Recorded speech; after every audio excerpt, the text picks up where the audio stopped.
Hello everybody and welcome back to a brand new Doctor Who video where finally, after I feel like we've been waiting forever, we have a trailer for Legend of the Sea Devils. So of course it's time for me to take a little breakdown. We're going to go shot by shot and try and see if there's anything we can learn. I've only watched it once because it came out like literally 10 minutes ago. And there's a couple of interesting things in there. I'm not sure if there's anything particularly groundbreaking in this trailer, but it's still definitely worth having a look in. There are a few little, I think, little teasers and hints at something, you know, unusual or interesting. And yeah, it'll be fun to just have a look into it, I think. So I'm going to try and keep this video just going constantly. We'll see how it goes. Sorry if my camera quality is terrible, but we'll just roll with that. So yeah, we start with this shot of Jodie and Yaz and Dan. They're obviously in their sort of slightly unusual costumes that we'd seen for the Legend of the Sea Devils in Doctor Who magazine, I think it was, and SFX magazine had shown off that they've got slightly unusual costumes to what we're used to, especially the Doctor, because, you know, she barely ever wears anything different apart from her main coat. But yeah, we get a shot of that and the Sea Devils. I'm sorry you guys can probably not hear any of this, the actual audio from the trailer, but I don't think there's anything particularly relevant in the dialogue. I don't know, I guess we'll just, you know, I'll relay it if necessary, or you can just go and watch it as well. Like, you know, it exists on YouTube, so I'm like, I don't need to include it all in depth for you. So yeah, a shot of a Sea Devil, pretty standard stuff. This is a really cool shot. Like, I love this. It's like, it looks like the TARDIS, I think, is underwater because we can see the fish swimming around in it as well. So that I feel like with some of these specials, I mean, even the Daleks, not so much, but I feel like with this and with the Centenary special, the extra sort of lead time to be able to do special effects and, you know, just post-production, because they shot this 10 months ago now. I think it was May or June last year they were shooting this. It means there's been so much time for post-production opportunity to create in visually impressive effects, well, if the budget's there, that is. And so I feel like, you know, it can really be enhanced. And so this trailer's full of some brilliant, you know, visual shots that look absolutely amazing. So we've got this great one here of the TARDIS, which I'm pretty certain that looks like it's underwater and fish swimming around, then building up.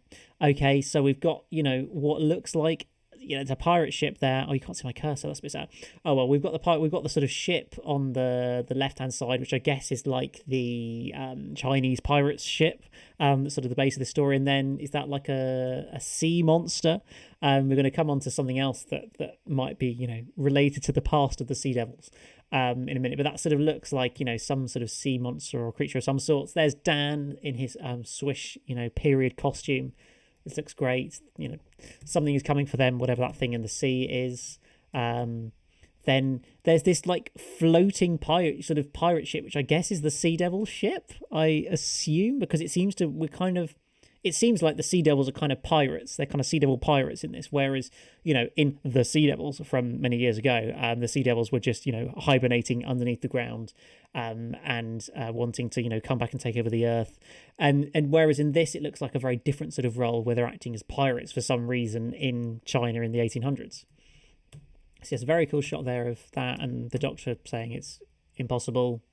There we go. You know, so I just generally like the feel of this episode. I feel, you know, the sort of period setting and the sort of setting in different pirate ships and stuff. And with Sea Devils, I just feel like the sort of atmosphere and the aesthetic of this episode just looks really cool and interesting. And it's been so long since we've kind of had a pirate story. I guess he really cursed the Black Spot in Series 6, which I can't believe Series 6 was 11 years ago, but, you know, there we are. It's absolutely bonkers. But that, you know, that's the case. And I think it, you know, it's really showing across the aesthetic of this episode how, you know, I think it's just really, really cool. Then there's this Madam Ching pirate queen person. I'm not going to lie, I'm not an expert on Chinese pirates whatsoever. I know I've seen the articles where, you know, they've been promoting the different characters that are going to be in this episode, and there's some supposedly notorious Chinese pirate called Madam Ching. Cool. You know, we always I feel like that's been a thing in the Chris Chibnall era, often focusing on slightly lesser well-known historical figures, obviously apart from Rosa Parks, who's clearly very, very famous, but I feel like, you know, think of Nikola Tesla or Mary Shelley, people like that, slightly lesser known, you know, significant historical figures, Joseph Williamson in Dr. Flux as well. But yeah, we get Madam Ching in this, which I think is really, really cool. And then all these shots, I mean, you know, I know this ship is a set. I've seen, you know, there was a leaked picture like 6 months ago on the set of this.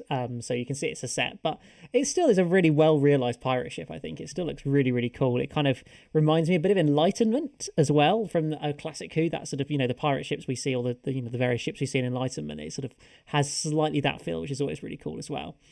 They don't stand a chance, apparently. That's presumably this is early in the episode, I'm guessing. This is when just after the shot we saw earlier of the TARDIS materializing underwater.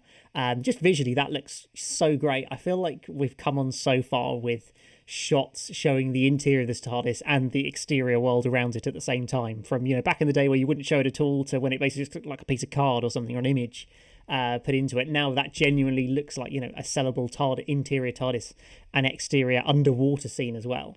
So that's really cool. I really like that. I think that's I can definitely see that's how the episode sort of begins, with them accidentally materializing underwater and then, I don't know, getting caught by a pirate ship or something, maybe. I don't know. It's an idea. Swashbuckle, up your seats or something, isn't it? That establishing shot there. If I just go back, we got about 10 seconds. Oh, there we go. That establishing shot looks absolutely incredible. Like I do think that the Christian Malera does often do pretty impressive, like, sort of sweeping drone shots. And it looks like we've got another one there with that fantastically impressive sort of beach sea shot. And then, that's John Bishop, the Dan being a pirate of some sort, I guess. It looks quite cool. Clearly the TARDIS has ended up on the beach rather than underwater, so maybe they just materialize underwater, like, oh wait, let's materialize on the beach, and then we take it from there. Again, I'd assume this is pretty early in the episode. Swashbuckle your seatbelts, another cool pirate ship shot there. You're like a kid sometimes, thanks. We certainly know there's going to be some more development of the whole Phasmin thing in this episode. I don't know how big of a deal it's going to be. I feel like they're kind of playing down how much significance it's got within this episode. But clearly there's going to be some stuff with it, maybe some stuff with the Doctor and Yaz in the TARDIS there. So we got For an Epic Special Adventure.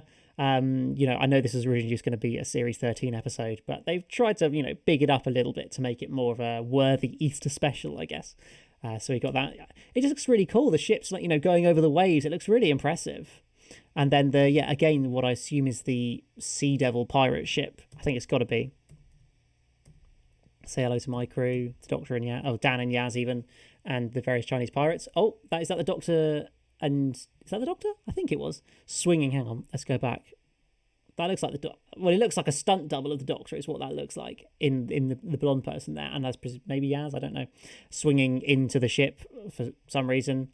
Madam Ching's eyes with, like, the stars on them, I think. Oh, what is she? I missed that line of dialogue, hang on. The world has been disrupted, whatever that means. And there's these weird sort of particles. They don't quite look like stars because they're kind of moving too fast.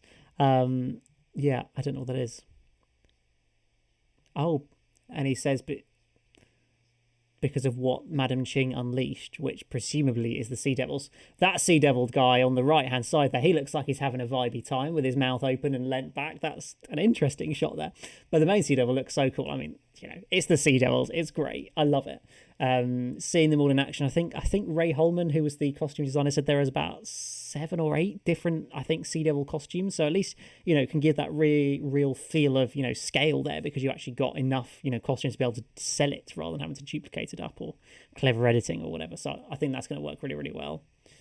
And yeah, these Sea Devils just looking absolutely brilliant. Unless it is, of course, that Madam Ching unleashed something underwater that the Sea Devils are coming to or linked to, which again I'll come on to in a minute when we get the key shot of it. Oh, we've got to look back at that shot. Hang on. We've got Yaz sword fighting a Sea Devil there. Look at that. That's pretty cool, isn't it? Yaz, I mean, sword fighting Sea Devils just, sounds brilliant. I think there's just a load of fun and excitement. It's kind of crazy to think that this monster that turned up twice ultimately 50 years ago, but got such a great reputation, is suddenly now sword fighting in modern day Doctor Who with a companion. It's just brilliant, isn't it? Really. Oh, that looks like Sea Devils climbing up this. I think you can see there's some Sea Devils climbing up like the side of this pirate ship. But then I thought this was the Sea Devil ship, so I don't know. Maybe it's not the Sea Devil ship. Maybe I'm just getting this mixed up. But these weird blue thingies suggest it's floating and stuff, so it wouldn't be a normal pirate ship. I'm slightly disappointed. The voice of the Sea Devil doesn't sound that sort of hissy like it used to be back in the day, you know, the sort of watery feel, I guess, to their voice, which we had back in the Sea Devils. It sounds slightly more normal, but you never know, there might be more post-production done on it before the actual episode, and maybe with a bit more dialogue, we might be able to hear it in more full force as well, really. We'll have to see on that. Man, the cannons. So I don't think a Chinese pirate ship with some cannons is really going to defeat the Sea Devils, but, you know, they can but try. The ship's going down. There's some sort of like whirlpool thing going on there, I think. It's all getting a bit chaotic. Yaz still fighting Sea Devils. Another common trait of the Chris Chibnall era here, which is having loads of extra people in the TARDIS. We've got Madame Ching and one of the sort of crew, I guess, of the ship in the TARDIS. It feels like basically every historical figure has ended up, except Rosa Parks, has ended up in the TARDIS at some point. It just seems to be a common occurrence in this era to have so many different people experience the TARDIS. And it looks like this episode is going to be another one for that. There's the two ships, so the sort of slightly more destroyed looking, probably Sea Devil ship and the Chinese pirate ship there next to each other. More sword fighting. This is the shot that I was looking for. So this is presumably the monster that we saw under the sea briefly earlier in the trailer. I'm guessing, well, it seems Chris Chibnall is a very much a Doctor Who fan nerd, particularly of 1980s Doctor Who. And of course, in the Sea Devils' second appearance alongside the Silurians in Warriors of the Deep in 1984, it also featured the very infamous Merca, one of the worst costume props in Doctor Who history, but a sort of monster that was controlled by the Sea Devils / Silurians, basically. Now, I'm thinking this is like a scaled-up version of the Merca, maybe, that's apparently eating the TARDIS. It's not going to be the Loch Ness Monster because that's connected to the Zygons, of course, the Loch Ness Monster. So you never know. Maybe this is the Merca. Go look it up if you don't know anything about it. But it's, infamous for being the worst prop, probably in classic Doctor Who ever. And maybe they've finally given it a CGI scale up for New Who alongside the Sea Devils returning. So that, it was a really cool shot, and the TARDIS getting eaten is always, quite interesting. And then people moving out of the way. There's a Sea Devil sword fighting again. I think that's it. I think that brings us to the end, doesn't it? Yeah, then there's this really cool looking sort of washed out shot of the Legend of the Sea Devils there. And that brings us to the conclusion of the trailer. So, I don't think it's, there's not really any shocks, I guess. It's not like, oh, wait, there's a character we weren't expecting to be in it there. But the Merca might be returning, which is just, crazy. Chibnall being a classic Who fan, basically. And it looks generally really, really exciting. I think it's going to be a lot of fun. I think it's going to be action-packed, very, very exciting. Just seeing the Sea Devils in Doctor Who again is going to be brilliant. This might be the only time they ever turn up again in Doctor Who. So I think we really need to enjoy it and make the most of it. It's, just over 2 weeks to go, 2 weeks tomorrow until the episode airs. So there's a lot of excitement there, and I think it's going to be a fantastic episode. But guys, let me know your thoughts on this episode, this trailer, down in the comments below. What are you most excited for? Was there anything in the trailer that particularly took your fancy and got you excited for the episode? I'd love to hear your thoughts in the comments down below. But that's just about it from this video. I will hopefully be back tomorrow with another Sea Devil related video.